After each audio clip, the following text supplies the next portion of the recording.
YouTube நம்மள மாதிரி YouTubers மற்றும் ஃபேஸ்புக்கு, எக்ஸ் தளம் இந்த மாதிரி எக்ஸ் தளத்தில் தவறுதலாக ஒருத்தவங்களை சித்தரிக்கிறது.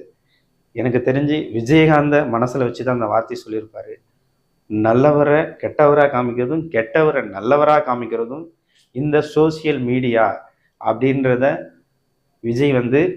விஜயகாந்த ட்ரோல் பண்ண அனைவருக்கும் ஒரு மைண்டில் வச்சுக்கிட்டு தான் இந்த வார்த்தையை இளைஞர்களுக்கு புரியும் வகையில் பேசியிருப்பாருன்ற நம்மளுக்கு தோணுது. இது நியூஸ் பேப்பரை எல்லா நியூஸ் பேப்பரும் படிங்கன்றதும் சொல்லியிருக்காரு. சமூக வலைதளங்களில் வர ஊடகத்தில் வர அனைத்தையும் நம்பாதீங்க, உங்கள் அறிவுக்கு உட்படுத்தி ஆட்கொண்டு அப்புறமேட்டுக்கு அதை நீங்கள் பகிருங்க.